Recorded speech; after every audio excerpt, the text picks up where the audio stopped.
So, Fez-O-Rama. I have a Fez. It was like a custom-made Cthulhu one. Oh yeah. That's probably ours. Most likely. I got it from the Cthulhu Con in San Pedro a few years back. Yeah, probably was. Yeah, that is ours. Yeah, exactly. Yeah. So I probably do. I like your work. Thank you. Well, it's been a business since 2005. I started making fezzes for my friends in like 1999, so it's way back. And the original ideas were when I was in design, like before design school, when I was in my first college. Just at lunch, we were sketching up ideas. I used to create businesses as a joke, just random ideas for ridiculous businesses. So it's been a running gag for like 20 years now that just sort of turned into an obsession. Hobby turned into a career, so I do this full time now. Oh, wow. So for the last 3 years, I've been full time. We do a bunch of Comic Cons and tiki events and horror shows and just random pop culture stuff. So what happened? Was everybody going like, "This is an awesome Fez," or did you went, "I'm going to make a Fez and make it awesome"? What was the thought behind it? I always had a passion for hats, and I wanted to make my friends a hat for Christmas presents. So one year for Christmas, I made them all fezzes, and then we would go out to dinner or go out bowling wearing fezzes, and people would stop us and either ask if we're a band or, "Where'd you get the hats? Do you sell them?" We were doing an art show, 3 of us were doing an art show, and we were wearing the fezzes, and people kept asking, "Are you selling the fezzes?" Instead of saying, "No, look at the art. I made art." "No, are you selling the fezzes?" Stop looking here. Look over there. So the next year at that same show, I brought fezzes in, and they sold out. So the following year, it was like, I probably should just do this, seriously, look at doing this. And we set up a website to sell whatever didn't sell at the art show. We could just unload it on the website, so I could do all new stuff for the next year. Not really thinking about the internet is worldwide and other people can find it. So very quickly I was like, I have to make more fezzes because the website's empty. So it just sort of it was supposed to be just a day a week to 2 days a week to my entire weekend to 3 days a week to 4 days a week. Oh crap, this is way too big. So to the point where it's I need to stop teaching because I was teaching design in college. Oh well. I'm gonna stop teaching and I'm just gonna do fezzes full time. Full time. Yeah, because when I first got introduced to you guys at the thing, you only had a limited run of the Cthulhu ones, and there was maybe 2 or 3 designs of anything else. And then now I'm seeing here, this elephant one that looks sick. Oh, thanks. Yeah. So now I'm at I'll have 45, 50 different designs on the website at any given moment. There's way more than that. And I'm constantly bringing out new stuff and retiring designs because it's about creativity. So where do you get the inspirations for your designs? Everywhere. Literature, art, movies, just history. A lot of history, science, and literature. That's my favorite stuff to work with. But sometimes just random cultural things. I do a bunch of holiday designs for random weird Christmas traditions. So we have this last year I did a Yule goat, which is a Swedish tradition. Right. And I do Krampus. So it's I do, Santa Claus. So there's random things that I'll do, or sometimes I just sit down and go, I want to do a new tiki design. So I just start sketching out tikis. That's very cool. And then how do you make these? I mean, this is really good quality. The ones I have are still there. Yeah. It hasn't degraded. Yeah, I originally designed them to survive my friends. That was my whole. That's the best way to do it. I wanted to make them hats. I'm nah, man. If I made them a top hat, they'd sit on it. They'd screw it up. Yeah, they'd screw it up. So it needed to be something that could be crushed and just bounce back. That they could fold up and stick in their pocket and it'd be fine. So we start. I embroider the fabric flat, so before I make the fez, so cut the sections out, embroider them up, and then sew the shell. They're fully lined. Oh yeah. So the linings are separate. They get sewn together. So I'll tend to make a lot of linings, have them sitting there waiting, So I can as say they're really comfy. Yeah. They're really Well, comfy. the first batch I did is I made them when I was recovering from cancer treatments. Oh yeah. So I had gone through a year of wearing hats constantly because I had no hair then. And so comfort was really important. Absolutely. I use mine for Oktoberfest now. Just gonna go in. Yep, perfect. I bet. They're great drinking hats. Absolutely. Well, thank you. What's your name? Jason. Jason. Cool. You're one of our Darius. Nice to meet you, Darius. Awesome, man.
Oh man, huh?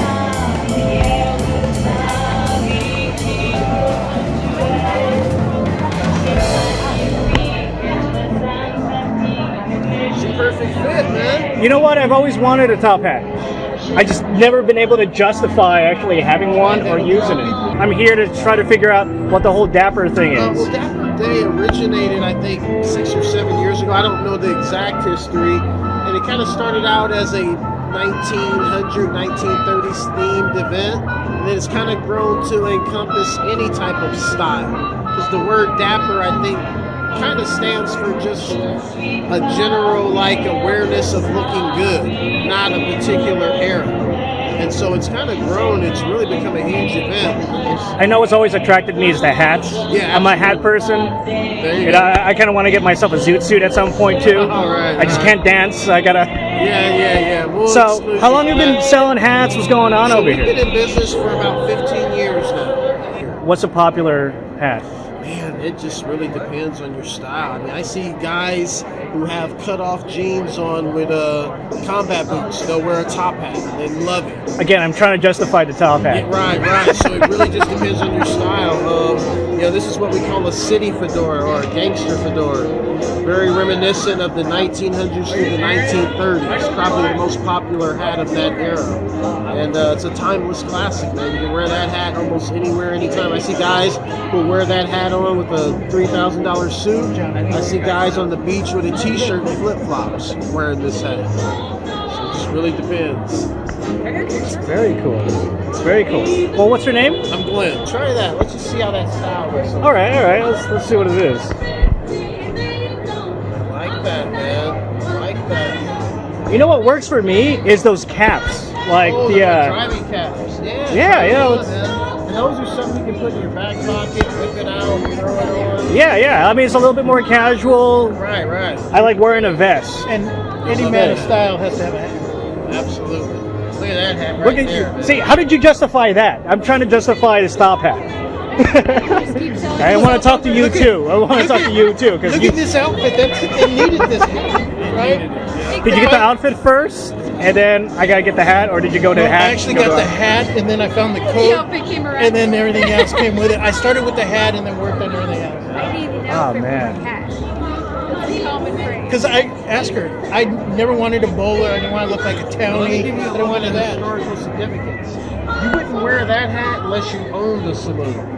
The guy that was just playing poker and drinking all night, he don't get to wear that hat back then. Typically the mayor of the city, city magistrate, or the guy Awesome. who owns the saloon. Going and playing Yeah. See, and it's the tall bowler. It's not the small. So I'm gonna have to ask you guys, why did you actually invest in the whole getup?